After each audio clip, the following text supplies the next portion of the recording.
Mass college Thirupanambakkam Cuddalore admission open call 9949981420. தேர்தல் அறிக்கையில சொன்ன மாதிரி பெட்ரோல் விலைய லிட்டருக்கு 3 ரூபாய் குறைப்பதற்கான உத்தரவையும் எங்க முதலமைச்சர் போட்டாரு. இப்படி கடுமையா உழைச்சதுனாலதான் இன்னைக்கு 5 ஆண்டு முடிவில் இந்தியாவிலேயே பொருளாதார வளர்ச்சியில நம்பர் 1 மாநிலமாக இன்னைக்கு தமிழ்நாட்டை எங்களுடைய தலைவர் மாத்தி காட்டியிருக்கிறார்.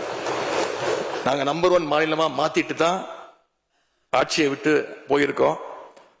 உங்க ஆட்சியை பொறுத்த வரைக்கும் வெறும் இன்ஸ்டாகிராம்ல ரீல்ஸ் ஆட்சியா இல்லாம ரியல் ஆட்சியா நடத்துங்க. அது மட்டும்தான் மக்களுடைய கோரிக்கை. எங்களுடைய தலைவர் திராவிட முன்னேற்ற கழகத்துடைய தலைவர் முத்துவேல் கருணாநிதி ஸ்டாலின் அவருடைய கட்டளையின்படி நீங்க ஆட்சியை தொடர நாங்க தடையா இருக்க விரும்பல. அந்த வகையில பேரவையிலிருந்து நாங்க வெளிநடப்பு செய்யறோம். நன்றி, வணக்கம். Mass college Thirupanambakkam Cuddalore admission open call 9949814220.